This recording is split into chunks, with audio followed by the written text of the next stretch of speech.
Olá, investidor! Hoje estou aqui para falar sobre a carta do gestor que o nosso time imobiliário publicou recentemente, com o tema A Repercepção de Dallenbach. Dallenbach foi um psicólogo americano que buscava compreender na década de 50 porque as pessoas enxergam coisas diferentes, mesmo quando apresentadas as mesmas informações ou até uma mesma imagem. Um dos seus experimentos mais famosos, depois nomeado de Repercepção de Dallenbach, mostrou que o cérebro humano tende a reconhecer apenas dados sensoriais brutos ou os pontos mais escuros quando confrontado pela primeira vez com uma imagem confusa. Quer fazer o teste?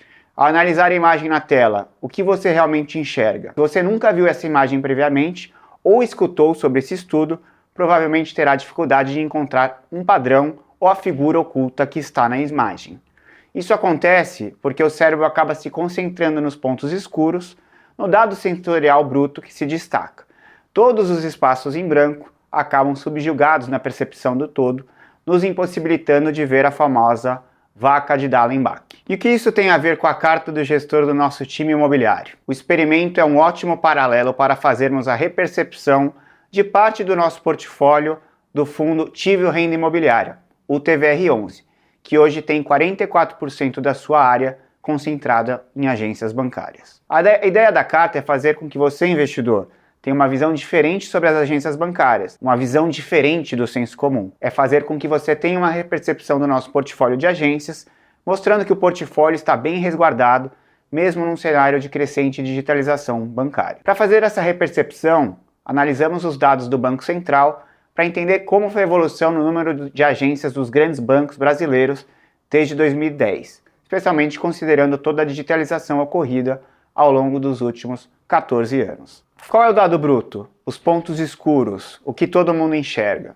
Nesse gráfico na tela podemos ver a evolução das agências bancárias desde 2010. Fica muito claro que a evolução das agências bancárias no Brasil teve duas fases. Uma fase de expansão, que foi de 2010 até 2016, também impactada por fusões e aquisições no período, e uma segunda fase, de fechamento de agências, de 2017 até hoje, impactado pelo fenômeno de digitalização do sistema financeiro. Agora, quais são os espaços em branco que acabam sendo subjugados na percepção do todo? Qual a repercepção que devemos ter para visualizar a análise oculta nos dados brutos de fechamento de agências bancárias no Brasil? Na carta falamos em 3 espaços em branco, 3 conclusões que tiramos ao analisar os dados mais a fundo. O primeiro é que o processo de fechamento dos bancos públicos foi muito mais suave que os bancos privados, como vocês podem ver no gráfico da tela.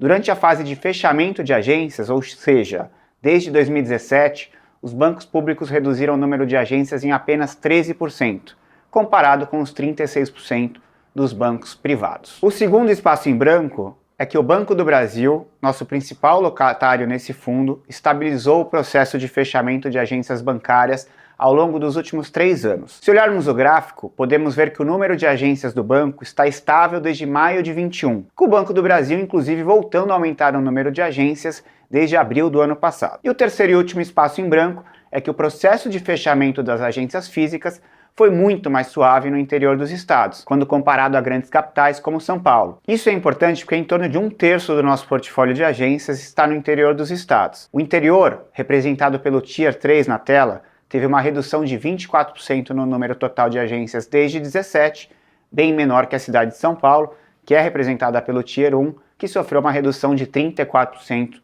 no período. Por fim, na carta do gestor falamos de mais 2 pontos importantes. O primeiro é falar que caso o movimento de fechamento de agências continue adiante, uma parte importante do nosso portfólio de agências do TVR11 tem potencial para incorporação imobiliária, especialmente na cidade de São Paulo, onde o movimento de fechamento de agências foi mais acentuado. E segundo, nós falamos um pouco sobre os novos planos de crescimento do fundo, que serão concentrados em outros segmentos dentro de renda urbana, especialmente dentro de varejo e serviços essenciais, segmentos que são muito menos impactados por movimentos de digitalização. Ainda não enxergou a famosa vaca de Dallenbach ou quer entrar mais no detalhe da nossa repercepção do portfólio de agências bancárias? Acesse o site da Ativo Capital ou as nossas redes sociais e confira a carta do gestor do nosso time imobiliário.